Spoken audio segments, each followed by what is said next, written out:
Coverage continues over on Eurosport 2.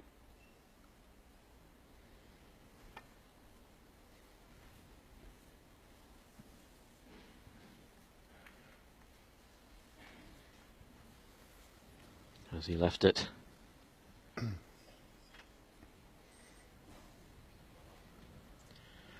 I think he has.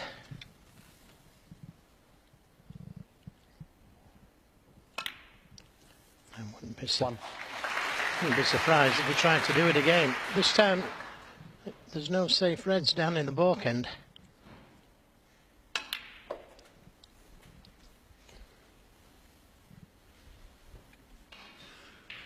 Eight. I think it's a little premature, but with O'Sullivan, you never know. 9.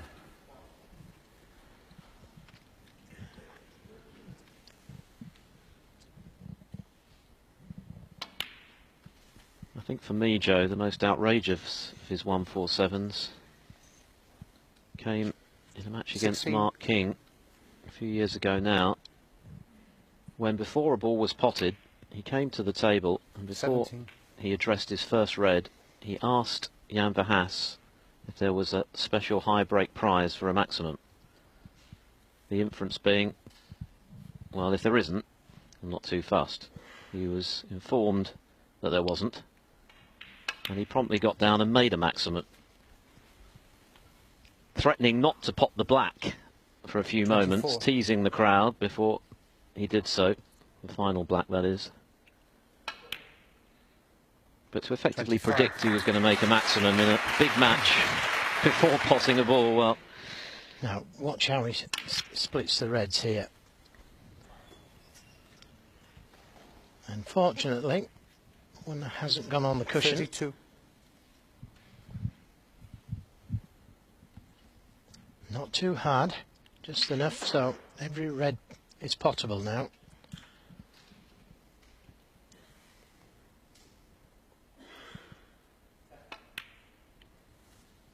$33.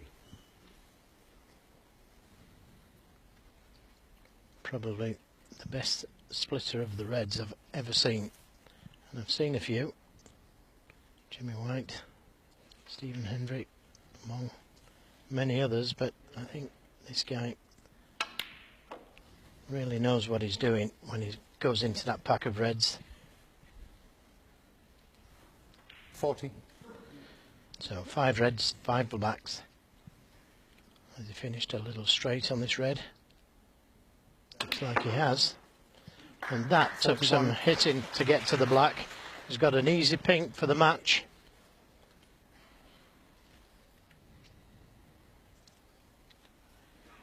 He's got his eyes on the £40,000 prize, that's for sure.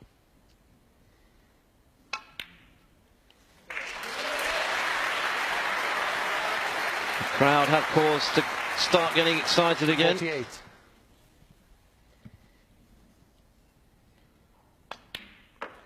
$49.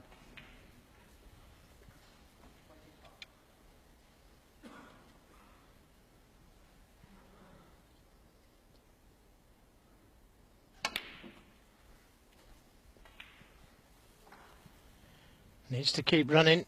Not far enough for the red in the middle. 56.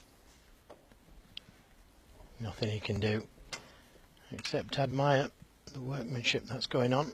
Yep. Okay.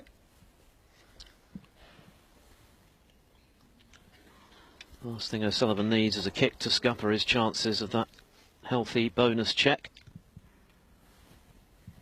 Sorry.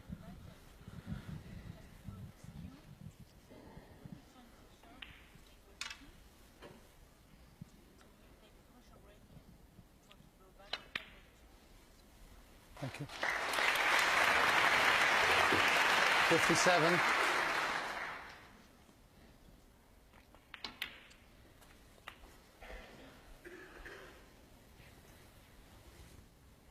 And 64. he'll be expecting to get the maximum from here now.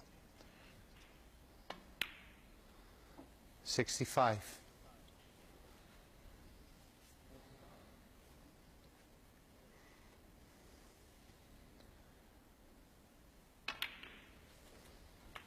This next red puts the game safe. And match. 72.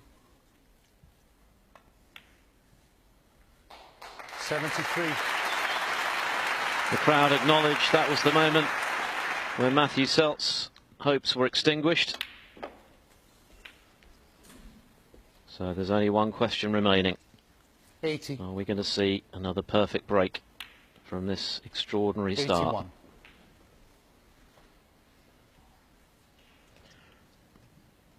Well, if he's got the angle, he might just stun across for this red on the cushion right now.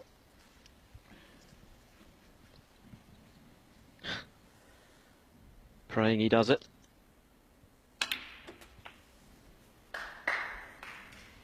Needs to run.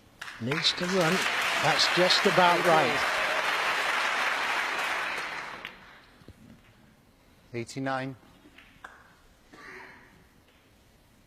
Stephen Maguire's got his beady eye on proceedings while he waits for his next shot against David Morris. That's a match we're going to be picking up very shortly here on Eurosport 1. 96. Because we know O'Sullivan is already through. 97. Left a nice angle on the black just to come in the middle of those two reds.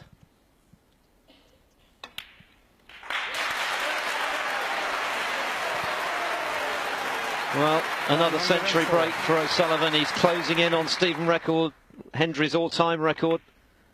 Just 8 behind now.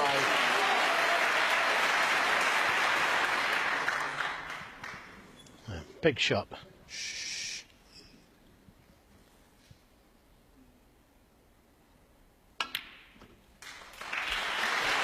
David Morris has stopped playing on the other table, I think. 112. Yep. They're both now concentrating on watching O'Sullivan try to complete this feat yet again. 113. Well, could have made one in the last frame.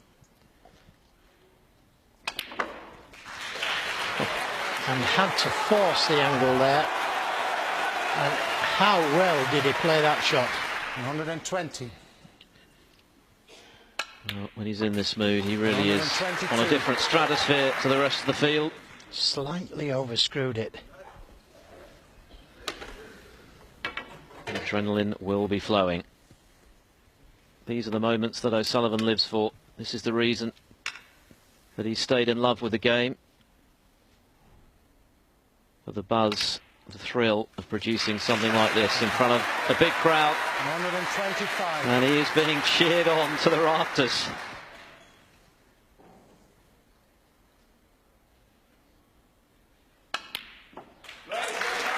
Matthew Selt just sits and admires.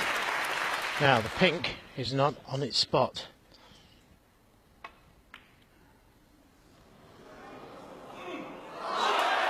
Oh! 34. Yes, just drifted in. Wow, that was close. The heart must have stopped for a moment. But now he's one black away from his 13th maximum. Sheer genius from the rocket. Ronnie O'Sullivan does it again. And the crowd are on their feet because they've witnessed another slice of snooker history. What a player, what a talent. All smiles, O'Sullivan, and no wonder. What a way to round off a whitewash victory and book his place in the quarterfinals of another UK championship. O'Sullivan on that form will take some stopping. 6-0, but more important.